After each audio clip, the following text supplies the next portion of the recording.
The Chinese Belt and Road Initiative, New Silk Road or Debt Trap. Today we have another interesting duel of concepts deep dive. Hello and welcome to the place where big concepts are explained simply. I'm your host. Today we're going to talk about the Chinese Belt and Road Initiative. What is it? Why should you care about it? So let's dive right in. The Chinese Belt and Road Initiative. First up, let me ask you this. Have you ever wondered why China is building roads in countries like Tajikistan, ports in Pakistan, railways in Kenya, or airports in the Maldives? Well, they're all part of a massive plan called the Belt and Road Initiative. And this initiative has two main parts. The first one is called the Silk Road Economic Belt, and the second one is called the 21st Century Maritime Silk Road. Together, these make up the Belt and Road Initiative. But what exactly is the goal of this initiative? Well, it's a lot like what you might do when you're planning for retirement. You set long-term goals, and then you take steps to reach those goals. China is doing something similar. Let me explain. When you look at a map of China, you can see that it's landlocked by several other countries, but it borders only 14 countries. On the other hand, there are 189 countries in the world. Now here's the problem. A company based in Beijing needs to sell its goods to a company based in London. How would that happen? The company in Beijing would have to find a way to ship its products through multiple countries until it reaches London. But this means the product would be subject to border checks and tariffs imposed by each of these countries, making it more expensive than it needs to be. This makes it harder for China to trade with countries outside of its borders. So what did China do? It started the Belt and Road Initiative to fix this issue. You know how sometimes you need to get from one place to another really quickly, and so you take the airplane? Well, that's kind of what China wants to do. They want to build infrastructure projects like roads, railways, ports, and airports around the world. That way they can make it easier and faster to send their goods to any country they want to trade with. In fact, the Belt and Road Initiative covers over 150 countries, which is more than 60% of the total number of countries in the world. And if you zoom out and look at the entire world, especially Asia, Africa, and Europe, you can see that the Belt and Road Initiative connects them back to China.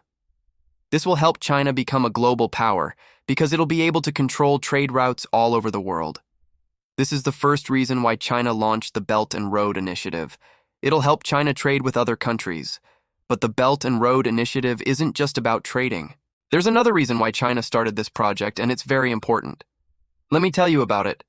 Imagine you're baking a cake. You need all the ingredients before you start, right? Well, China is also getting ready to bake a very important cake, and it needs ingredients. Over the last few decades, China has experienced tremendous growth and development. It's become a major player in the global economy. But now it wants to grow even further. For this, it needs raw materials like oil and metals and agricultural products. And to get these ingredients, China needs to make deals with many countries. Through the Belt and Road Initiative, China is investing billions of dollars into infrastructure projects all over the world. In exchange for this investment, they ask for access to natural resources. This way, they can get the ingredients they need to keep growing. For example, China is investing in the construction of ports, roads, and railways in Pakistan in exchange for access to Pakistan's large deposits of oil and gas. Similarly, it's doing the same in countries like Venezuela, Angola, and the Republic of the Congo in exchange for oil and metals. This is the second reason why China launched the Belt and Road Initiative. It'll help China acquire the resources it needs to keep growing. Now that you know the reasons behind the Belt and Road Initiative, let's talk about some of its key features. Number 1, the focus on connectivity. Remember how I told you about how China wanted to reduce the number of borders it had to cross to trade with other countries? Well, this is what the Belt and Road Initiative is all about. By improving connectivity, China aims to reduce the cost and increase the speed of transporting goods around the world. Number 2, the focus on win-win partnerships. China believes that the Belt and Road Initiative is not just about them benefiting, but also the countries they're working with. For example, in Kenya, China is helping to build a railway that will connect the country and make it easier for people to travel and do business.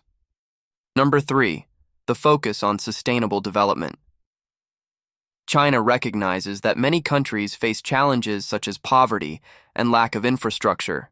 Through the Belt and Road Initiative, China is committed to supporting these countries in addressing their development challenges. For example, in the Maldives, China is helping to build airports and roads that will improve connectivity and boost the economy. The Chinese Belt and Road Initiative is a massive undertaking that involves billions of dollars and thousands of people. It's a truly ambitious project that reflects China's commitment to global engagement and sustainable development. However, it's important to note that the Belt and Road Initiative has faced its fair share of challenges. Some critics argue that China is taking on too much debt in some countries and that this could lead to financial instability. Others argue that China is taking advantage of smaller countries by offering them loans that they can't afford to repay. And still, others argue that China is trying to expand its influence and power by controlling key infrastructure projects in other countries. Despite these challenges, the Chinese Belt and Road Initiative remains an impressive undertaking. It's a testament to China's commitment to global engagement and sustainable development. Only time will tell what the ultimate impact of this initiative will be. If you want to dive deeper into the topic of the Chinese Belt and Road Initiative, there are plenty of resources available to help you learn more. You can read articles and blog posts, watch documentaries and interviews, and listen to podcasts. One great resource is the official website of the Belt and Road Initiative, which provides a comprehensive overview of the project, including its history, goals, and achievements. Another excellent resource is the website of the Silk Road International, which offers news, analysis, and insights on the Belt and Road Initiative and its impact on global trade and investment. You can also explore academic journals and research papers on the Belt and Road Initiative to gain a deeper understanding of its economic, political, and social implications. Don't forget to check out online courses and educational videos that can provide a structured and interactive learning experience. By utilizing these resources, you can expand your knowledge and better understand the Chinese Belt and Road Initiative and its significance in today's global landscape. That was a quick overview of the Chinese Belt and Road Initiative. If you want to learn more about global politics, make sure to subscribe to our channel so you don't miss any new videos. Thank you for watching, and I'll see you next time.